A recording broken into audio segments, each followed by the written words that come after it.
Holy Spirit, minister to us your word. Ẹ̀mí mọ́ bá wa sọ ọ̀rọ̀ yín. Give us understanding of your word. Fún wa ní òye ọ̀rọ̀ rẹ. Teach us deeper things that we did not know before. Kọ́ wa ní àwọn ohun ìjìnlẹ̀ tí a ò mọ̀ rí. Give us the rhema of your word. Ẹ sì fún wa ní ọ̀rọ̀ rẹ.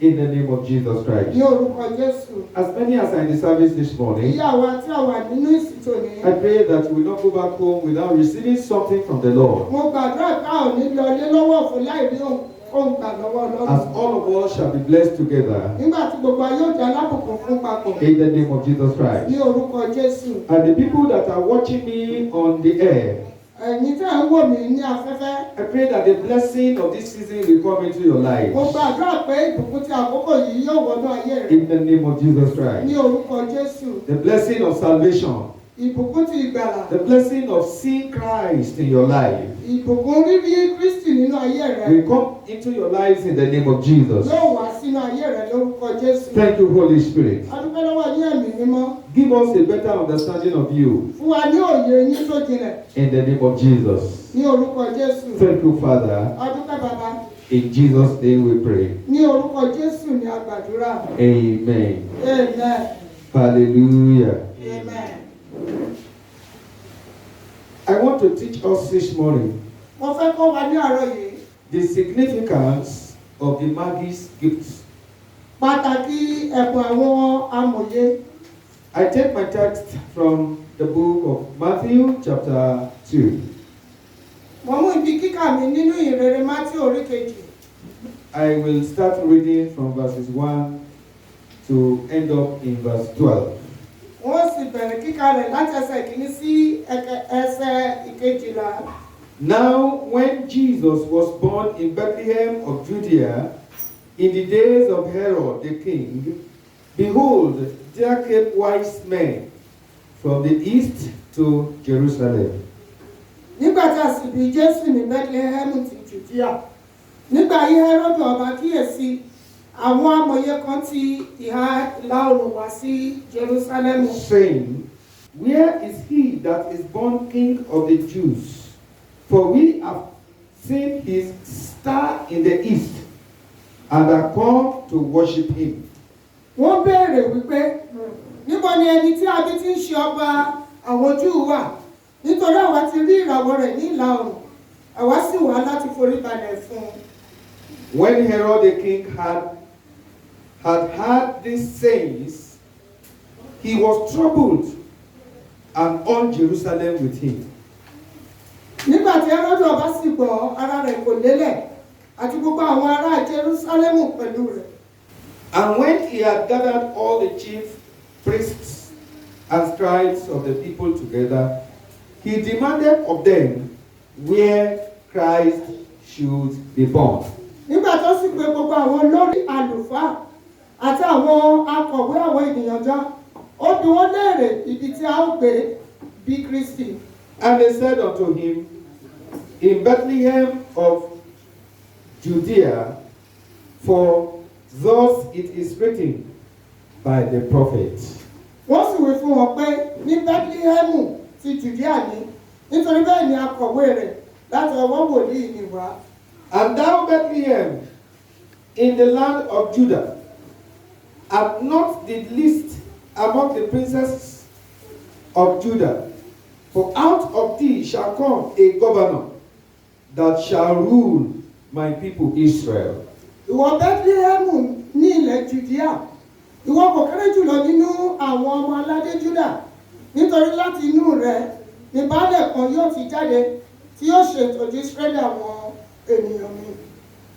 Then Herod, when he had privately called the wise men, inquired of them diligently what time the star appeared. Nígbà náà ni Hẹ́rọ́dù pè àwọn amòye náà sí ìkọ̀kọ̀, ó sì bi wọ́n lẹ́sọ̀lẹ́sọ̀ àkókò tí ìràwọ̀ náà hàn. And he sent them to Bethlehem and said, go and search diligently for the young child, and when ye have found him, bring me word again, that I may come and worship him also. Ó sì rán wọn lọ sí Bethlehem, ó wí pé ẹ lọ ìwádìí sọ ọmọ ọwọ́ náà lẹ́sọ̀lẹ́sọ̀. Nígbà tí ẹ̀yin bá sì rí i, ẹ padà wá sọ fún mi kí èmi kí ó lè wá forí balẹ̀ fún ìpàdé. When they had heard the king, they departed, and lo, the star which they saw in the east went before them till it came and stood over where the young child was born. Nígbà tí wọ́n sì gbọ́rọ̀ ọba, wọ́n lọ sì wò ó. Ìràwọ̀ tí wọ́n rí láti ìhà ìlà oòrùn wá, ó ṣáájú wọn títí ó fi wá dúró lókè ibi tí ọmọ ọwọ́ náà gbé wà. When they saw the star, they rejoiced with exceeding great joy. And when they were come into the house, they saw the young child with Mary, his mother, and fell down and worshipped. And when they had opened their treasures, they presented unto him gifts, gold, frankincense, and myrrh. Nígbà tí wọ́n sì rí ìràwọ̀ náà, wọ́n yọ ayọ̀ ńláńlá. Nígbà tí wọ́n sì wọ ilé, wọ́n rí ọmọ ọwọ́ náà pẹ̀lú Màríà ìyá rẹ̀. Wọ́n wólẹ̀, wọ́n sì forí balẹ̀ fún un. Nígbà tí wọ́n sì tú ìṣúra wọn, wọ́n ta á lọ́rẹ, wúrà àti tùràrí àti òjìá. And being warned of God in a dream, that they should not return to Herod, they departed into their own country another way. Bí Ọlọ́run ti kìlọ̀ fún wọn ní ojú àlá pé kí wọn kí ó má ṣe padà tọ̀ Hẹ́rọ́dù lọ mọ́, wọ́n gba ọ̀nà mìíràn lọ sí ìlú wọn. This is a very common story that we always read, especially during Christmas carol, about the birth of Christ. Eléyìí ni ìtàn tó wọ́pọ̀ tí a máa ń sọ tàbí tí a máa ń kà nípa rẹ̀, pàápàá jùlọ nígbà tí wọ́n bá fẹ́ ṣe orin àjọ̀dún ọjọ́ ìbí Kristi. So anytime they want to sing the carol song, this scripture is always quoted, and they always talk about the gifts that the Magi's brought to Christ. Nígbàkúgbà tí wọ́n bá fẹ́ kọrin àjọ̀dún ọjọ́ ìbí Jésù Kristi yìí, ibi báyìí ni wọ́n máa ń kà tí wọ́n sì tọ́ka sí àwọn ẹ̀bùn tí àwọn amòye fi ta lọ́rẹ. From this scripture I've read to you, I pick up the topic, the significance of the Magi's gifts. Nípa ibi kíkà yìí, níbẹ̀ ni mo ti mú àkòrí iṣẹ́ ìránṣẹ́ mi, ètò sọ̀rọ̀ nípa àwọn ẹ̀bùn tí àwọn amòye mú wá fún Kristi. Good. Before I go too far, it's needful to tell us that there are some Christian sects that don't celebrate Christmas. Kí n tó lọ jìnnà, wọ́n fẹ́ sọ fún wa pé àwọn ìpele àwọn Kìrìsìtẹ́nì kan wà tó jẹ́ wípé wọn kì í ṣe àjọyọ̀ Kérésìmesì. They believe that Christmas is has its root.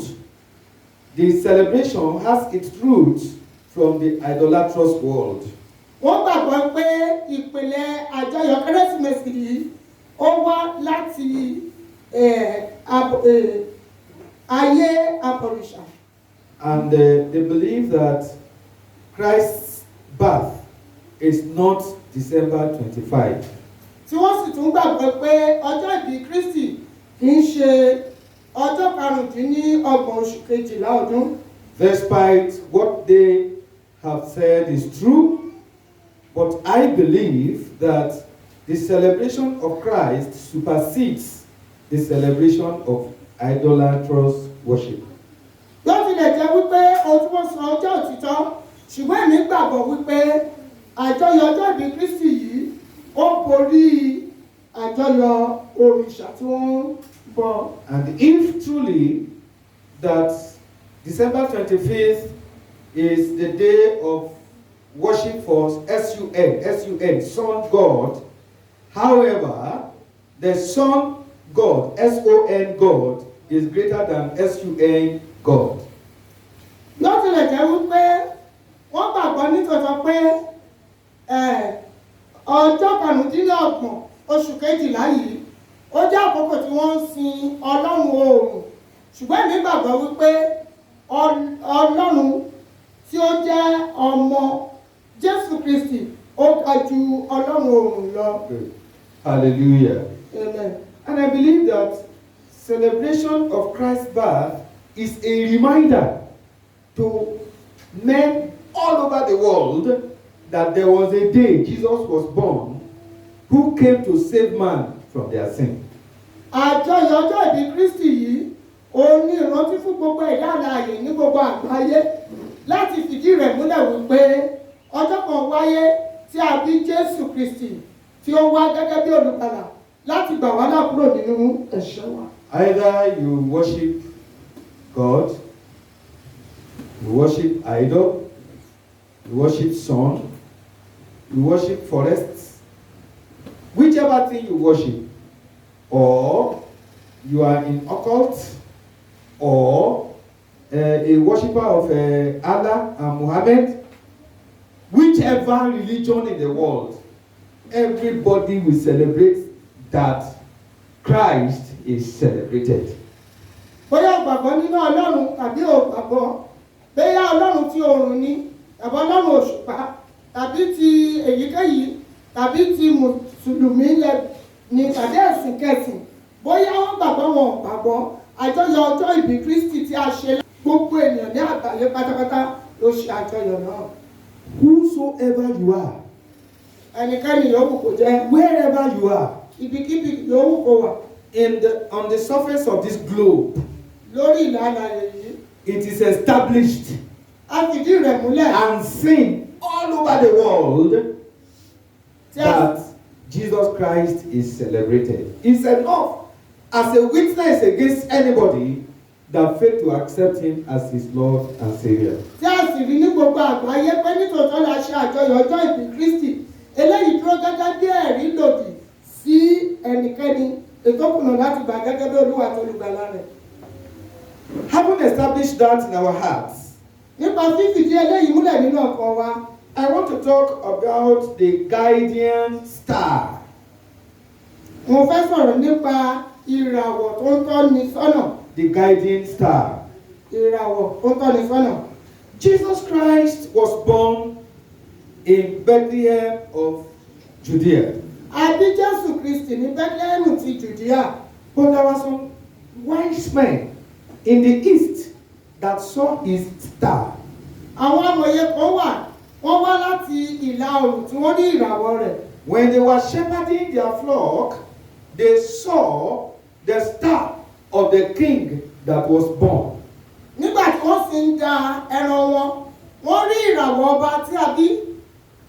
The motivation to locate that king, maybe it may be divine. Ìmúlòpọ̀lẹ́ láti lè ṣàwárí ọba tí a bí yìí, ó lè jẹ́ ìtọ́ni látòkè wá. The motivation to go from the east down to where Jesus was born to give him a gift may be divine.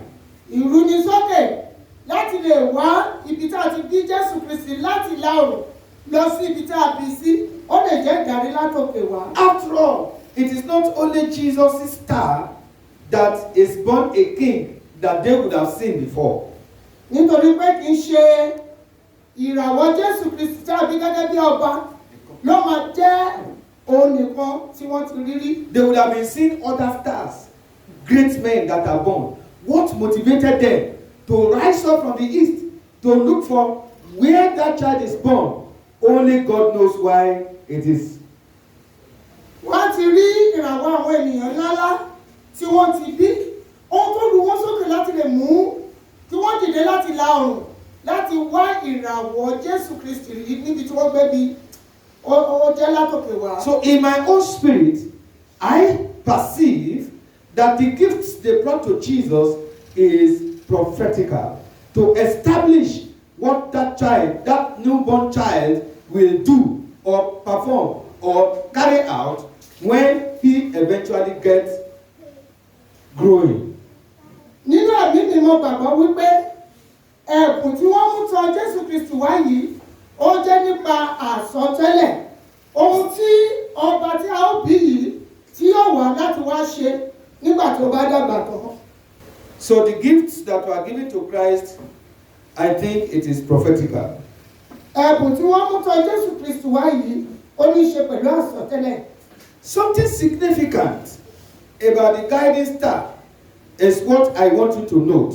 Ohun tó ṣe pàtàkì nípa ìràwọ̀ tí tó tọ́ni sọ́nà yìí, ó ní mo fẹ́ ká kíyèsí. There has been prophecies concerning the star that will appear concerning the birth of Christ. Àsọtẹ́lẹ̀ ti wà nípa ìràwọ̀ èyí tí ó farahàn nígbà tí a bá bí Jésù Kristi. Numbers chapter 24. Ìwé Númérì orí kẹrìnléníogún. Numbers 24. Ìwé Númérì orí kẹrìnléníogún. I want us to read from verse 17. Mo fẹ́ kí a kà láti ẹsẹ̀ ìkẹtàdínlógún. I shall see him, but not now. I shall behold him, but not nigh. There shall come a star out of Jacob, and a scatter shall rise out of Israel, and shall smite the corners of Moab, and destroy all the children of Seth. The star and the scatter written in this scripture is prophetically pointing at Christ that shall be born. Èmi sì rí ṣùgbọ́n kì í ṣe nísinsìnyí, èmi sì wò ṣùgbọ́n kò sún mọ́tò sí. Ìràwọ̀ kan yóò ti inú Jákọ́bù jáde wá, ọ̀pá aládé kan yóò sì ti inú Ísírẹ́lì dìde, yóò sì kọlu àwọn igun Móábù, yóò sì ṣẹ́ gbogbo àwọn ọmọ ìrọ́kẹ̀kẹ̀. Ìràwọ̀ àti ọ̀pá aládé yìí ó tọ́ka sí Jésù Kristi. I read from Isaiah chapter 16 verse 3. Mo ka ìwé Àìsáyà orí ọgọ́ta. And the Gentiles shall come to thy light, and kings to the brightness of thy rising. Ìwé Àìsáyà orí ọgọ́ta ẹsẹ̀ kẹta. Àwọn kèfèrí yóò wá sí ìmọ́lẹ̀ rẹ̀, àti àwọn ọba sí títàn yíyọ rẹ̀. The men of the east, they are not the Jews, they are Gentiles. Àwọn ènìyàn tí ìlà oòrùn yìí wọ́n kì í ṣe Júù, ṣùgbọ́n wọ́n jẹ́ kèfèrí. So the Gentiles shall see the brightness of the light, and they shall approach him. Àwọn kèfèrí wọ́n wá sí ìmọ́lẹ̀ rẹ̀. Now, when the Magi were looking for Christ, following the star that was guiding them, they, in their own understanding, thought that the king must be born in the palace, not in the manger. Nígbà táwọn amòye wọ̀nyí tí wọ́n wá ìràwọ̀ Jésù Kristi ọba tí a bí yìí, wọ́n rò nínú ọkàn wọn wípé ọba yìí tí a bí yìí inú ààfin ló yẹ kó wà, kì í ṣe ibòmíràn. Ibùjẹ. Kì í ṣe ibùjẹ. These people thought that the king that is born must be in the palace. Àwọn ènìyàn yìí wọ́n gbàgbọ́ pé ọba tí a bí yìí inú ààfin ló yẹ kó wà. So the euphoria of the joy in their heart motivate them not to look at the star, but looking for the palace of the king. Ayọ̀ tó wà nínú ọkàn wọn yìí, òun ló darí wọn, ló mú kí wọ́n lọ sí ààfin láti lè lọ béèrè ọmọ tí a bí. Immediately they took their eyes away, their minds away from the guiding star. The star disappeared. They did not see it again. Ní kété tí wọ́n gbé ojú wọn kúrò lára ìràwọ̀ tó ń káwọn sọ́nà bí, ní kété náà ni ìràwọ̀ yìí pòórá wọn sì rí mọ́. So their minds misled them to go to the palace of Herod to seek for Christ. Ọkàn wọn sì wọ́n darí láti lè lọ sí ààfin Hẹ́rọ́dù láti lọ wá ọmọ náà tí a bí. Are you getting what I'm saying, brethren?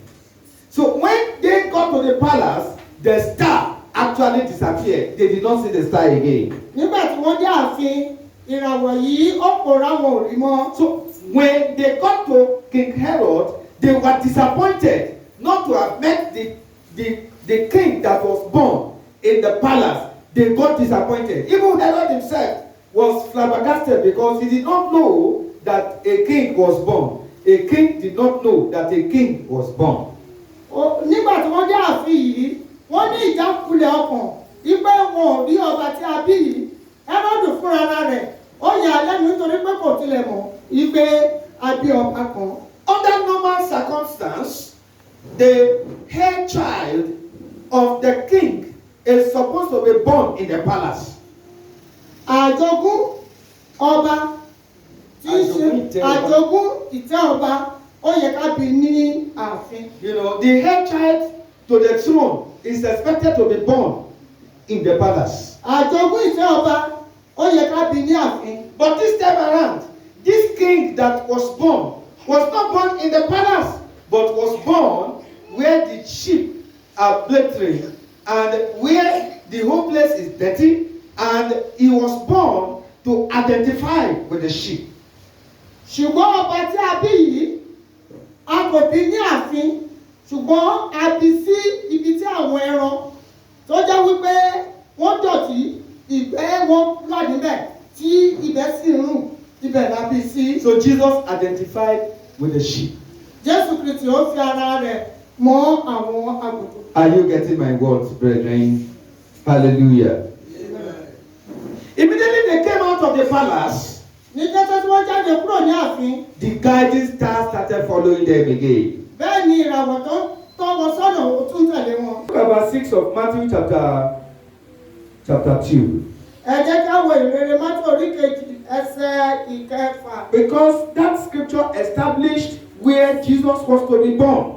nítorí ẹsẹ̀ bíbélì ló fìdí rẹ̀ múlẹ̀ bí tó yẹ ká ti bí. And he said, "And thou, Bethlehem, in the land of Judah, art not the least among the princesses of Judah, for out of thee shall come a governor. Out of thee shall come a governor that shall rule my people." ìrere Mátì orí kejì ẹsẹ̀ kẹfà. ìwọ Bẹ́tlẹ́hẹ́mù ní ilẹ̀ Jùdíà, ìwọ kò kéré jùlọ nínú àwọn ọmọ aládé Júdà, nítorí láti inú rẹ̀ ni baálẹ̀ kan yóò ti jáde tí yóò ṣe ìtọ́jú Ísírẹ́lì àwọn ènìyàn mi. This is established in the book of Micah chapter 5 from verse 1. eléyìí la fìdí rẹ̀ múlẹ̀ nínú ìwé Máíkà orí karùn-ún. Now gather thyself in troops, O daughter of troops. He hath laid siege against us. They shall smite the judge of Israel with a rod upon the cheek. But thou, Bethlehem, Ephratah, though thou be little among the thousands of Judah, yet out of thee shall he come forth unto me that is to be ruler in Israel, whose goings forth have been from of old, from everlasting. ìwé Míkà orí karùn-ún ẹsẹ̀ kìíní àti kejì. nísinsìnyí gba ara rẹ gbọ́, gbá ara rẹ jọ ní ọ̀wọ̀, ìwọ ọmọbìnrin ọ̀wọ̀. ó ti dótì wá, wọ́n fi ọ̀pá lu onídàájọ́ Ísírẹ́lì ní ẹ̀rẹ̀kẹ́. àti ìwọ Bẹ́tlẹ́hẹ́mù Éfrátà, bí ìwọ ti jẹ́ kékeré láàrin àwọn ẹgbẹgbẹ̀rún Júdà, nínú rẹ̀ ni ẹni tí yóò jẹ́ olórí ní Ísírẹ́lì yóò ti jáde tọ̀ mí wá. ìjáde lọ rẹ̀ sì jẹ́ láti ìgbàanì, láti ayérayé. So we establish that Jesus, who is to be the Savior of the world, will be born in Bethlehem. Jésù Kristi, ẹni tí ó jẹ́ olùgbàlà aráyé, ni wọ́n retí pé a ó bí ní Bẹ́tlẹ́hẹ́mù. Going back to Matthew chapter 2 verse 7. Then Herod, when he had privately called the wise men, inquired of them diligently what time the star appeared. Mo padà sí inú ìwé ìrere Mátì orí kejì ẹsẹ̀ keje. nígbà náà ni Hẹ́rọ́dù pe àwọn amòye náà sí ìkọ̀kọ̀, ó sì bi wọ́n lẹ́sọ̀lẹ́sọ̀ àkókò tí ìràwọ̀ náà hàn. The king Herod was beclouded with the euphoria of his kingship that he did not see when the star appeared in the sky. Ìjọba tàbí ìṣàkóso ìjọba Hẹ́rọ́dù bò ó lójú tí kò fi mọ ìgbà tí ìràwọ̀ yìí farahàn. Unfortunately, when the wise men were looking for Christ, they got to the palace and the star was not the one that guided them there. Ó ṣe ní láàánú wípé nígbà táwọn amòye wọ̀nyí tí wọ́n dé ààfin, kì í ṣe ìràwọ̀ yìí ló darí wọn lọ sí. The king gave them charge that they should go and inquire where that child is born, so that he too will come to worship them in deceit, hoping that if he gets that child, he's going to kill him. Ọba pàṣẹ fún àwọn amòye yìí pé kí wọ́n lọ wádìí ibi tí wọ́n gbé bí ọmọ náà.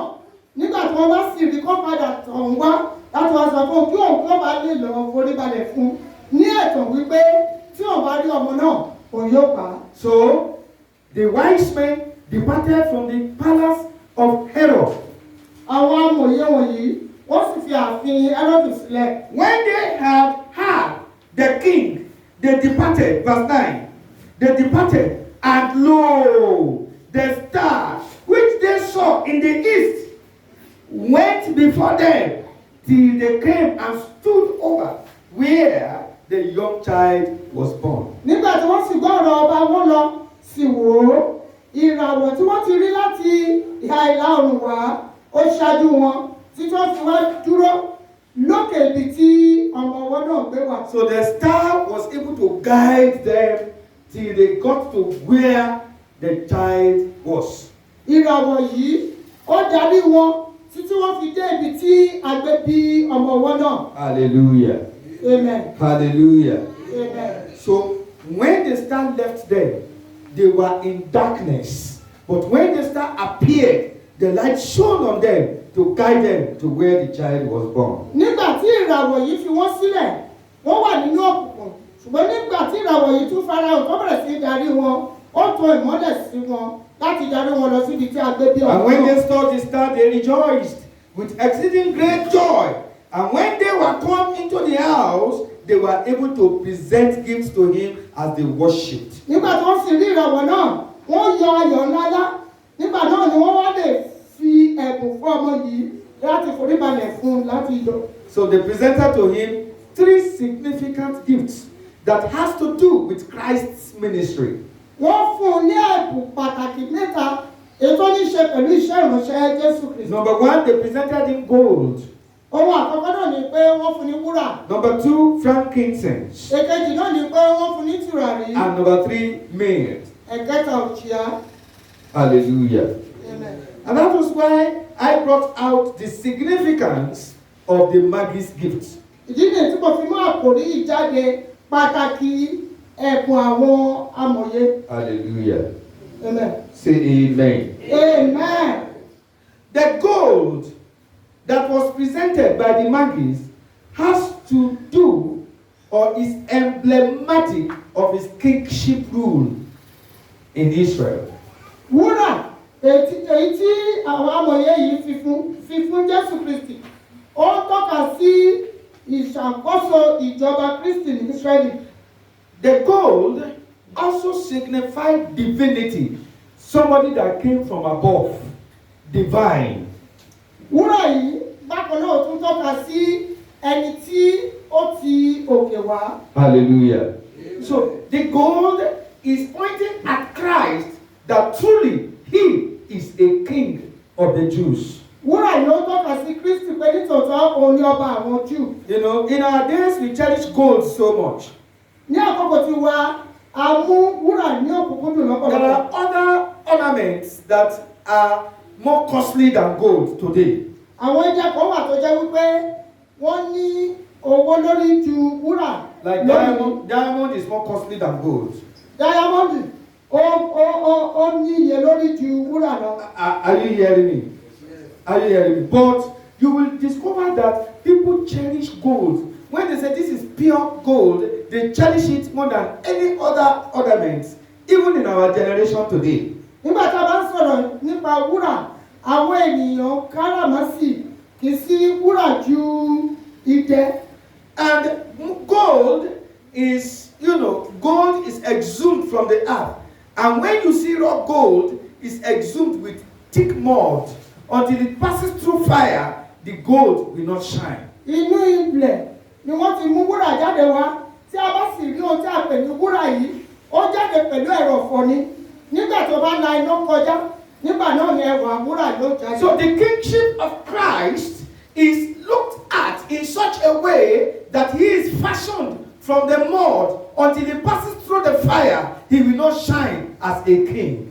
Ìṣàkóso ìjọba Kristi yìí ṣe ló dàbí èyí tí a mú jáde láti inú ẹ̀rọ̀fọ̀ wá. Àyàfi ìgbà tí ó bá la iná kọjá, nígbà náà ló tó lè kàn bí wúrà. Imagine a man that was born in a manger. Nobody reckoned me with him. Nobody recognizes him. Nobody knows him. He grew up among them. They disdained him. They molested him. They made a mockery of him. And eventually, he died and resurrected to be a king. You can see what he passed through, like gold, passing through the mud, passing through the fire, before it shined. Kristi jẹ́ ẹni tí a bí ní ìbùjẹ́rọ́ tí àwọn ènìyàn tilẹ̀ kà sí tí wọ́n fẹ́ fi ara wọn hàn pẹ̀lú rẹ̀ ní ìbùjẹ́rọ́ tó jẹ́ pé bí òórùn níṣẹ́ ló dàbí wúrà tí a mú jáde nínú ẹrọ̀fọ̀ àyàfi ìgbà tí ó bá tó la iná kọjá nígbà náà ni ó tó lè tàn a rí wípé ẹni tí a bí ní ìbùjẹ́rọ́ yìí òun náà ló tún kú tó jíǹde ó wá farahàn gẹ́gẹ́ bí ọba. The passion of Christ crowned him king. Kíkọ̀ mọ́ àgbélébù rẹ̀ olófìdí ìṣàkóso ọba rẹ̀ múlẹ̀. He reigned over Satan. He reigned over evil. He reigned over sin. He reigned over all men that gave their lives to him. And at the end of the day, he seated at the right hand of the Father, glorified, crowned as everlasting king. Ó jọba lórí èṣù, ó jọba lórí ẹ̀ṣẹ̀, ó jọba lórí ènìyàn lópin rẹ̀. A rí wípé ó jókòó ní ọwọ́ ọ̀tún bàbá níbi tí a ti ṣe ní ọba pátápátá. Now, he is the reigning king that shall come back to this earth to reign during the millennium kingdom. He is an everlasting king. Ó ní ọba ayérayé ẹni tí yóò tún padà wá láti wá jọba láti wá ṣàkóso ní ìjọba ìgbẹ̀rún ọdún rẹ̀ lórílẹ̀ àlàyé. The gold talk about the kingship of Christ Jesus. Wúrà ó tọ́ka sí jíjẹ́ ọba. Number 2 is the frankincense. Èkejì náà ni tùràrí. Frankincense is an Arabian resin or gum that is extracted from the tree. Tùràrí ó jẹ́ oje igi èyí tí àwọn Arabia ètò mú jáde láti inú igi. You can think of an ointment taken from a tree from Arabia, Arab, to come and present to Christ in Bethlehem. Oje ètò mú jáde láti ara igi láti Arabia tó sì mú wá láti fún Jésù gẹ́gẹ́ bí ẹ̀bùn. Hallelujah. Amen. This gum or this resin is used for a worship. Oje yìí òun ni wọ́n lò fún ìsìn. They use it for worship. Wọ́n lò fún ìsìn. Exodus chapter 30. Ìwé Ẹ́xódù orí ọgbọ̀n. Exodus chapter 30. Ẹ́xódù orí ọgbọ̀n. I want us to read from verse 8. Mo fẹ́ kí a kà á láti ẹsẹ̀ ìkẹjọ. And when Aaron lighted the lamps at even, he shall burn incense upon it, a perpetual incense before the Lord throughout your generation. Nígbà tí Áárónì bá sì tan fìtílà wọ́n ní àṣálẹ́ yóò sì máa jó tùràrí lórí rẹ̀ tùràrí títí láé níwájú Olúwa láti ìrandíran yín. So you see that the frankincense typifies that Jesus is God in man. Tùràrí ó tọ́ka sí pé Jésù Kristi ó jẹ́ Ọlọ́run nínú ènìyàn. Is God in man. Ó jẹ́ Ọlọ́run nínú ènìyàn. That is worthy of worship. Ètò tó sì yẹ láti máa sọ. So you see that is emblematic of his state as God. Ó jẹ́ àmì tàbí ó dúró ní ipò pé òun ni ọba, òun ni Ọlọ́run. The frankincense is telling us that Jesus is worthy of our worship. Tùràrí tọ́ka sí pé Jésù Kristi ó yẹ fún ìsìn wa. Leviticus chapter 16. Ìwé Lẹ́fítíkù orí kẹrìndínlógún. Leviticus chapter 16, I want to read from verse 12. Ìwé Lẹ́fítíkù orí kẹrìndínlógún ẹsẹ̀ kejìlá. And he shall take a censer full of burning coals of fire from off the altar before the Lord, and his hands full of sweet incense, beaten small, and bring it within the veil. Kí ó sì mú àwo tùràrí tí ó kún fún ẹ̀yìn iná láti orí pẹpẹ wá láti iwájú Olúwa, kí ọwọ́ rẹ̀ kí ó sì kún fún tùràrí dídùn tí a kúnkúnná, yóò sì mú wá And he shall put aṣọ ìkélé. And he shall put the incense upon the fire before the Lord, that the cloud of the incense may cover the mercy seat that is upon the testimony, that he die not. Kí ó sì fi tùràrí náà sínú iná níwájú Olúwa, kí èéfín tùràrí kí ó lè bo ìtẹ́ àánú tí ń bẹ lórí ẹ̀rí, kí òun kí ó má bàa kú. So we can see that the frankincense is pointing at his regal office, where he will be worshipped. Tùràrí ó tọ́ka sí ipò èyí tí Kristi yóò wà tí a ó ti máa sìn. Hallelujah. Amen. And then number 3 is the mean. Ẹ̀kẹta náà ni òjìá. The mean also is an Arabian resin or gum that denotes bitterness. Òjìá ó jẹ́ oje láti Arabia ètò tọ́ka sí ìkorò. That resin is bitter in taste. Oje igi yìí ó korò. And it denotes the bitterness used to typify the pain Jesus will go through.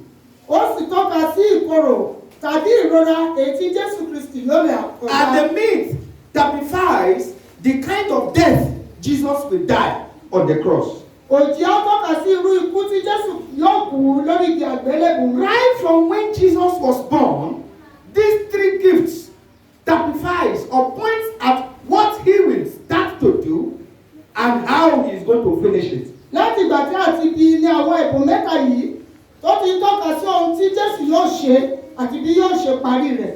According to records, we are told that meat is used to embalm the dead ones.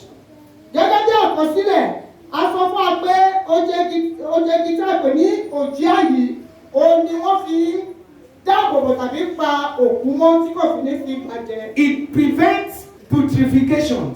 It does not allow a dead body to decay, neither to smell.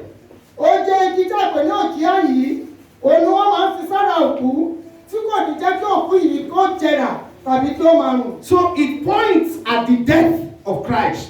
Èyí tó ń tọ́ka sí ikú Kristi. It points at his suffering before the cross.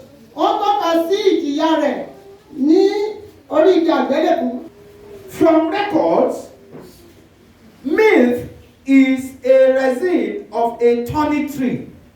Oje igi tí a pè ní òjìá yìí, ó jáde lára igi tó ní ẹ̀gún lára. So it typifies of the crown of thorns that will be placed on Christ. Èyí tó tọ́ka sí adé ẹ̀gún tí ó gbé dé Jésù Kristi lórí. Milk is taken from a thorny tree. Òjìá ni a mú jáde lára igi tó ní ẹ̀gún lára. And that typifies the suffering of Christ. Èyí tó tọ́ka sí ìjìyà Jésù Kristi. And it points at the crown of thorns they will put upon his head. Ó sì tọ́ka sí adé ẹ̀gún tí wọ́n gbèdé lórí. As bitter as it is, milk is an ointment for holy use. Bí ó ti korò tó òní, òjìá ó jẹ́ ìkunra sí àìsí mímọ́ fún ìlò. Now is separated for a holy use. A yà á sọ́tọ̀ fún ìlò mímọ́. So the application of the meal proves that it is good for a worship before God. Ìlò òjìá yìí ó fìdí rẹ̀ múlẹ̀ wípé ó dára fún ìsìn Ọlọ́run. Exodus chapter 30. Ìwé Ẹ́kísódù orí ọgbọ̀n. I read from verse 23. Láti ẹsẹ̀ kẹtàléníogún. Exodus 30:23. Ìwé Ẹ́kísódù orí ọgbọ̀n ẹsẹ̀ ìkẹtàléníogún. Take thou also unto thee principal spices of pure meal 500 shekels, and of sweet cinnamon half so much, and 205 shekels, and of sweet calamus 250 shekels. Ẹ́kísódù orí ọgbọ̀n ẹsẹ̀ kẹtàléníogún. Ìwọ mú ààyè olóòórùn sí ọ̀dọ̀ rẹ pẹ̀lú òjìá sísán ẹ̀ẹ́dẹ́gbẹ̀ta ṣẹ́kẹ́lì àti kínámọ́nì dídùn ìdáméjì bẹ́ẹ̀, àní àádọ́ta lérúgba ṣẹ́kẹ́lì àti kálámù dídùn àádọ́ta lérúgba. Verse 25. And thou shalt make it an oil of holy ointment, an ointment compound after the act of apothecary. It shall be an holy anointing oil. So myrrh is one of the holy anointing oil. Ìwọ sì ṣe ní òróró mímọ́ ìkúnra tí a fi ọgbọ́n àlàpọ́lù pò, yóò sì jẹ́ òróró mímọ́ ìtasórí. Àdúgbò òjìá ó jẹ́ òróró mímọ́ tí a lò fún títasórí. This myrrh has a good perfume, very sweet odor that everybody likes to associate with. Òjìá yìí ó jẹ́ ohun tó ní òórùn dídùn tí gbogbo ènìyàn fẹ́ láti lò. Esther chapter 2 verse 12. Ẹsẹ̀ orí kejì ẹsẹ̀ kejìlá. Now when every male stone was come to go in to King Ahasuerus, after that she had been 12 months, according to the manner of the women. So were the days of their purifications accomplished. To wit, 6 months with oil of myrrh, and 6 months with sweet odors, and with other things for the purification of the woman. So when they want to purify a woman in the land of Babylon, they use myrrh. Every morning they will massage the body with myrrh, and it will make the body smooth. It will make the face shine. It will not be famished, because myrrh is used to purify the woman, that is to make her look beautiful. Nígbà tó bá fẹ́ ṣe wẹ̀nùmọ́ àwọn obìnrin ní ilẹ̀ Bábílónì, wọ́n lo òjìá, nítorí pé òjìá yìí ló máa fi wọ́ gbogbo ara obìnrin tí wọ́n sì fi kùn ún ní ara. Ǹjẹ́ nígbà tí ọkọ olúkúlùkù ń dá láti wọ ilé tọ̀ Ahasuerusi ọba lọ, lẹ́yìn ìgbà tí òun bá ti gbé oṣù 12 gẹ́gẹ́ bí ìṣe àwọn obìnrin, nítorí báyìí ni ọjọ́ ìwẹ̀nùmọ́ wọn parí. Oṣù 6 ni wọ́n fi kùn òróró òjìá, àti oṣù 6 òróró olóòórùn dídùn, àti pẹ̀lú ohun èlò ìwẹ̀nùmọ́ àwọn obìnrin. So before a woman will appear before the king, she will remain 12 months. Kó tó di wípé obìnrin yóò farahàn níwájú ọba, yóò kọ́kọ́ wà fún oṣù 12. And they will be massaging her body with myrrh.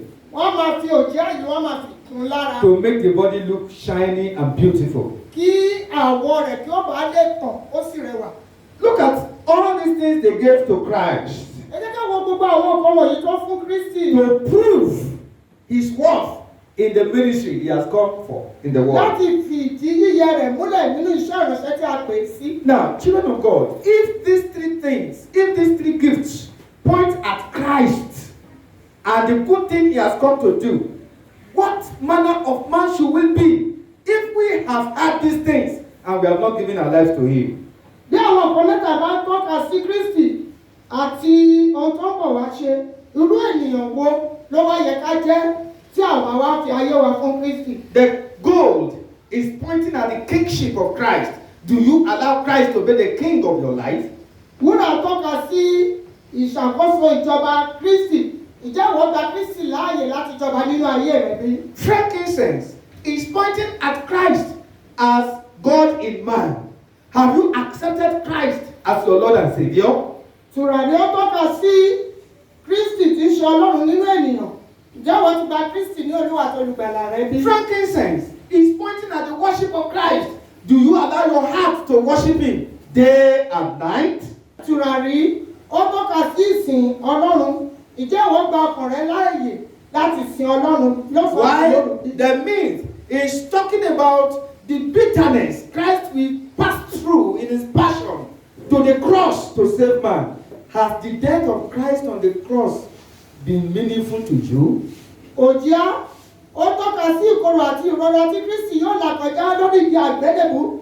Ǹjẹ́ ikú Kristi àti ìrora tó là kọjá yìí á ní ìtumọ̀ nínú ayé rẹ bí? The significance of the Maggie's gift at the birth of Christ is pointing to you that you need Christ in your life. Everything that Christ was to accomplish in his life, from birth till death and resurrection, has been given to him as a gift the day he was born.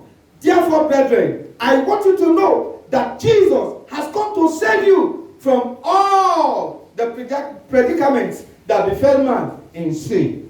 Ohun gbogbo tí Kristi wá láti wá ṣe, òun ni a ti fi fún nínú àwọn ẹ̀bùn tí wọ́n fi fún. Ǹjẹ́ àwọn àgbà Kristi láàyè nínú ayé rẹ̀ nítorí pé wá gẹ́gẹ́ bí olùgbàlà láti gbà wá là kúrò nínú ẹ̀ṣẹ̀ wa, jẹ́ wọ́n àgbà láàyè nínú ayé rẹ̀ gẹ́gẹ́ bí Olúwa tó. Let me make a little digression to let you know that when you give birth to a child, look for a gift that will be beneficial to that child when it grows up, because the gift presented to a child at a naming ceremony has a long way to go in the fulfillment of his destiny. Jẹ́ kí n yẹ gẹ̀rẹ̀ kúrò lójú ọ̀nà ibi tí a wà tẹ́lẹ̀. Tí a bá bí ọmọ, ẹ jẹ́ ká kó jẹ́ àṣà wa láti lè fún ọmọ tí a ṣẹ̀ṣẹ̀ bí yìí ní ẹ̀bùn, láti ra ẹ̀bùn fún un, nítorí pé ẹ̀bùn tí a bá fi fún yìí ó ní ohun pàtàkì ṣe nínú ìrìn àjò ayé ọmọ yìí tí a bí. I know a family. Mo mọ ìdílé kan. When they give birth to a son or to a child, tó bá ti bímọ, they will go and buy a new Bible. Wọ́n lọ ra Bíbélì tuntun. And they will write the name of that child on that Bible. Wọ́n wá kọ orúkọ ọmọ yìí sínú Bíbélì. And they will keep the Bible for that child until that child knows how to read and write. Wọ́n wá lọ tọ́jú Bíbélì yìí títí ọmọ yìí ti máa mọ bí a ṣe ń kọ àti bí a ṣe ń kà. And that will be the first Bible that child will read in his life. Àwọn ajá Bíbélì àkọ́kọ́ tí ọmọ yìí yóò kà ní ayé rẹ̀. When you have a child, present something good to him, either the day he's born or the day of his naming ceremony. It's always very good because it's a pointer to the it's like a prophecy concerning that child. Tí o bá bímọ, ra ẹ̀bùn tó dára fún, bóyá lọ́jọ́ tí a bí tàbí ọjọ́ ìsọmọlórúkọ rẹ̀, nítorí pé ó ní ohun pàtàkì láti ṣe nínú ayé ọmọ náà. I challenge all of you, brethren. Mo pè wá ní gàrà. Have you given your life to Christ? Jẹ́ wọ́n ti fi ayé rẹ̀ fún Kristi. There was a day Ọjọ́ kan wà Jesus was born, tí a bí Jésù. and there was a day Ọjọ́ kan sì wà he died on the cross. tó kú lórí igi There was àgbélébùú. a day Ọjọ́ kan wà he resurrected from the grave. tó tún jí ìdè kúrò ní ìkòkò. There was a day Ọjọ́ kan wà he ascended to heaven. tó gòkèrè ọ̀run. We are celebrating Christ today À ń ṣe àjọyọ̀ Jésù lónìí because Christ was once born. nítorí pé ìgbà kan wà tí a bí Kristi. If Christ was not born, Bá ṣe pé a ò bí Kristi ni, the archaeologists and the scientists would have proved to you that Jesus was not born. àwọn onímọ̀ ìjìnlẹ̀ wọn bá ti sọ ọ́ di mímọ̀ fún wa pé a ò bí Jésù. But up till this morning I'm talking to you, Wọ́n títí di àárọ̀ tí mò ń bá yín sọ̀rọ̀ yìí. no scientist has ever debunked the birth of Christ. Kò sí àwọn onímọ̀ ìjìnlẹ̀ tó tako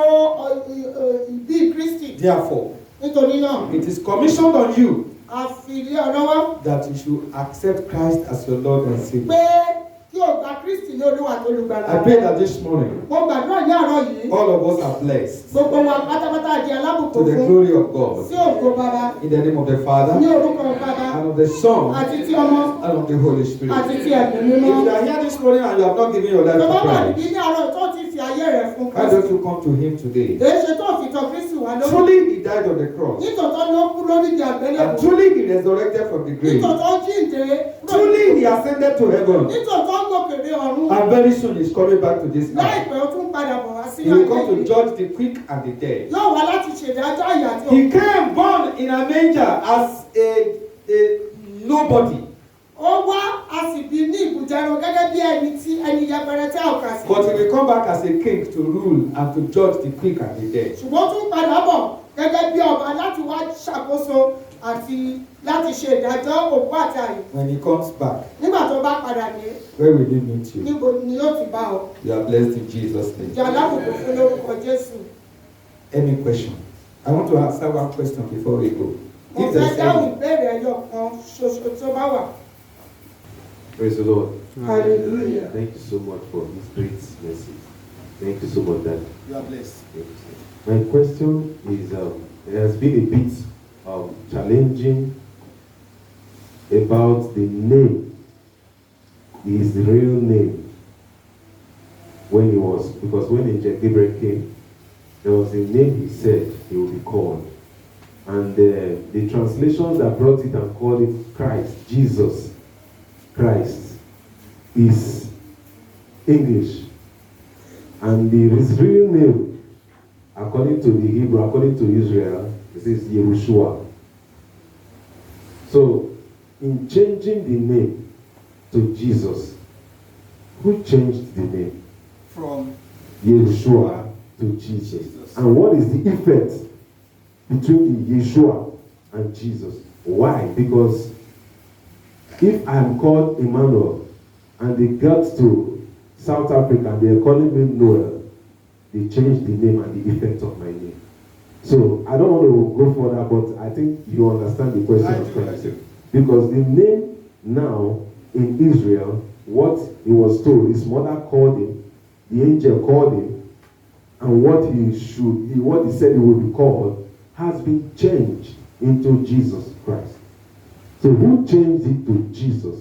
And why did he change his name to Jesus? Because changing my name is only God that can do that. And God changed Abraham's name to Abraham. all right. Yes, sir. So changing it to Jesus, is it man-made or God-made? Thank you so much. Thank you so much. Ìbéèrè arákùnrin wa ó ní í ṣe pẹ̀lú orúkọ tí Jésù Kristi ń jẹ́. Nígbà tí áńgẹ́lì Gabriel tó sọ àsọtẹ́lẹ̀ nípa rẹ̀ àti orúkọ tí àwọn òbí rẹ̀ pé ó ní Yeshua ni wọ́n fún Jésù. Ó wá béèrè pé ta ló wá yí orúkọ Yeshua padà sí Jésù àti wípé kí nìdí tí wọ́n fi yí orúkọ rẹ̀ padà sí Jésù. Orúkọ tó yí padà yìí ipa wo ni yóò kó nínú ayé Jésù? Hallelujah. Brother Emmanuel, where do I start to answer your question? Okay, I will start this way. There was a day Ní ọjọ́ kan, the people gathered together in one place àwọn ènìyàn kọ́ra wọn jọpọ̀ ní ibì kan because they have the same language. nítorí pé wọ́n ní èdè kan, They speak the same tongue wọ́n sọ èdè kan, and they have the same understanding. wọ́n sì ní òye kan náà. And they said they will build a tower Wọ́n ní àwọn yóò kọ́ ilé ìṣọ́ that will reach unto heaven. èyí tí ó ga dé ọ̀run. And they called that tower the Tower of Babel. Wọ́n sì pè ní ilé ìṣọ́ Bábélì. Are you hearing me, brother? Yes, sir. They call that tower the Tower of Babel. Wọ́n pe ilé ìṣọ́ yìí ní ilé ìṣọ́ Bábélì. And they give command to each one of them. Wọ́n sì fi àṣẹ fún ẹnìkọ̀ọ̀kan wọn. You go and bring bricks. Wọ́n lọ mú bíríkì wá. You go and bring straw. Wọ́n lọ mú straw wá. Koríko. You go and bring straw. Wọ́n lọ mú koríko wá. You go and bring water. Wọ́n lọ mú omi wá. And you go and do this and that. Wọ́n lọ ṣe tí bí lọ ṣe tọ̀hún. Brother, the Bible says Bíbélì wí pé nothing stopped them from accomplishing that which they are supposed to do. pé kò sóhun tó jí wọn lọ́wọ́ láti má mú ohun tí wọ́n pinnu láti ṣe ṣe. Even God looked down from heaven Ọlọ́run kan wọlé látọ̀run. and he saw them Ó wá rí wọn. and he said, Ó sì wí pé if I don't do something to these people, tí mi bá ṣe kankan nípa àwọn ènìyàn. they will come and meet me on my throne. Wọ́n á máa bá mi lórí ìtẹ́ mi. Are you hearing me? Yes, sir. What did God do, sir? Kí lọ Ọlọ́run ṣe? He altered their understanding. Gave He, them language. good. He confused their tongues Ó yí èdè wọn padà. Ó and kò orúkọ wọn. altered their language. Ó yí èdè wọn padà. The understanding I'm trying to say is that he said he changed their tongue and language. There's a difference between tongue and language. Ó yí èdè wọn àti ohùn wọn padà. Oh, yes. Now, the tongue is the language you speak. Ohùn ni èdè tó ń sọ. Why the language the Bible refers to is the understanding you receive in that language. Èdè tí Bíbélì tọ́ka sí ni ó ní ìmọ̀ iye tó ní nípa So, èdè tó sọ. when I tell my wife, go and bring bucket. Nígbà tí mo sọ fún aya mi pé lọ mú bọ́kẹ́tì wá. If I tell her now, go and bring me bucket, Tí mo sọ pé lọ mú bọ́kẹ́tì wá. I spoke English language. Mo sọ èdè Gẹ̀ẹ́sì. And she received it with understanding of what that language means. Ó sì gbà á ní ìmọ̀ye ohun tí èdè yìí túmọ̀ sí. She will go to the house and bring bucket. A lọ sínú ilé, a lọ mú bọ́kẹ́tì wá. But when I tell my wife, go and bring bucket, Nígbà tí bá sọ fún aya mi pé lọ mú bọ́kẹ́tì wá. and she went to bring wood, Ó lọ gbé pákó wá. it means the language she did not understand. Ó túmọ̀ sí pé kò ní ìmọ̀ye èdè tí mo sọ. It means the language has been confounded. Ó túmọ̀ sí pé a ti So, from the Tower of Babel, láti ilé ìṣọ́ Bábélì. you can see that one thing can mean many things to different languages. Ó ohun kan ṣoṣo lè túmọ̀ tàbí tọ́ka sí onírúurú nǹkan tó tẹ̀ ní èdè kan náà. So the confounding of language brought about one single thing called with many names. Dídá èdè rú yìí ó tọ́ka sí ohun kan tó ní ìtumọ̀ púpọ̀. So what brought about Yeshua and Jesus? Kí ló wá mú Yeshua àti Jésù? To the understanding of them that call him Jesus, they mean Jesus. To the understanding of them that call him Yeshua, they mean Yeshua. The two of them means Savior. Sí àwọn tó pè ní Yeshua, ìmọ̀ tí wọ́n ní nípa Yeshua náà ni orúkọ rẹ̀ ta pè ní Yeshua. Àwọn tó dẹ̀ pè ní Jésù, wọ́n ní ìmọ̀ye nípa orúkọ Jésù yìí, wọ́n sì mọ̀ sí Jésù. The meaning of the two. Àti Yeshua, ó túmọ̀ sí olùgbàlà. Are you hearing me?